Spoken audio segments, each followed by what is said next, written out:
जनवरी 2026 से आपकी जिंदगी में कई बड़े बदलाव होने जा रहे हैं और इन नए नियमों का सीधा असर आपकी जेब, आपकी बैंकिंग और आपके कामकाज के तरीके पर पड़ने वाला है। नए साल के आगाज के साथ ही केंद्र सरकार और रिजर्व बैंक ऑफ इंडिया कई ऐसे बदलाव लागू करने जा रहे हैं जिनके लिए आपको अभी से तैयार रहने की जरूरत है। दोस्तों, सबसे बड़ा और अहम अपडेट उन लाखों सरकारी कर्मचारियों और पेंशन भोगियों के लिए है जो लंबे समय से 8वें वेतन आयोग यानी 8 पे कमीशन का इंतजार कर रहे थे। माना जा रहा है कि 7वें वेतन आयोग की अवधि 31 दिसंबर 2025 को समाप्त हो रही है और 1 जनवरी 2026 से नया वेतन आयोग प्रभावी हो सकता है। हालांकि सरकार की ओर से अंतिम अधिसूचना का इंतजार है, लेकिन जानकारों का कहना है कि वेतन में बढ़ोतरी और एरियर की गणना इसी तारीख से शुरू की जाएगी, जिससे कर्मचारियों की बेसिक सैलरी में एक बड़ा उछाल देखने को मिल सकता है। बैंकिंग और डिजिटल ट्रांजैक्शन की दुनिया में भी 1 जनवरी 2026 से एक नई क्रांति आने वाली है। रिजर्व बैंक ऑफ इंडिया यानी आरबीआई के नए डिजिटल बैंकिंग नियम इसी दिन से लागू हो जाएंगे, जिनका मुख्य उद्देश्य ग्राहकों की सुरक्षा को और मजबूत करना है। अब बैंकों को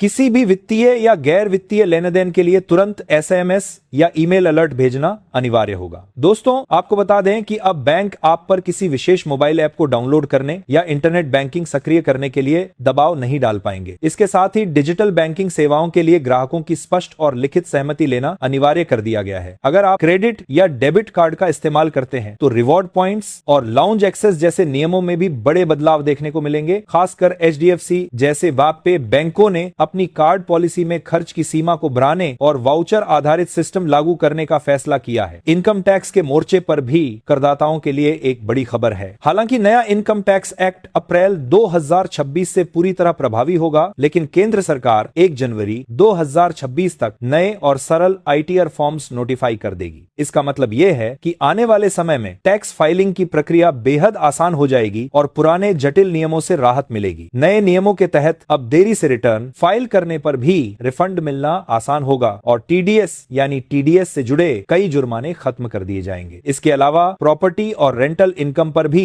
स्पष्टता लाने के लिए नए प्रावधान जोड़े जा रहे हैं, जिससे आम आदमी को कानूनी उलझनों से मुक्ति मिलेगी। आम आदमी की रोजमर्रा की जिंदगी से जुड़े कुछ अन्य नियमों की बात करें तो किसानों के लिए फार्मर आईडी अनिवार्य की जा सकती है, जिसके बिना पीएम किसान सम्मान निधि की अगली किस्त रुक सकती है। साथ ही फसल बीमा योजना में अब जंगली जानवरों से होने वाले नुकसान को भी शामिल किया जा रहा है, जो 2026 के खरीफ सीजन से प्रभावी होगा। रेंटल मार्केट में भी पारदर्शिता लाने के लिए डिजिटल स्टैंपिंग और एडवांस किराए की सीमा को लेकर नए नियम लागू होने की संभावना है, जिससे मकान मालिक और किराएदार के बीच होने वाले विवादों में कमी आएगी। इसके अलावा टेलीकॉम सेक्टर में सिम कार्ड से जुड़े नियमों को और सख्त किया जाएगा ताकि साइबर फ्रॉड पर लगाम कसी जा सके। दोस्तों, ये थे वो प्रमुख बदलाव जो 1 जनवरी 2026 से आपकी जीवन शैली और आर्थिक स्थिति को प्रभावित करने वाले हैं। इसलिए समय रहते अपनी प्लानिंग कर लें ताकि आपको किसी भी तरह की परेशानी का सामना न करना पड़े। उम्मीद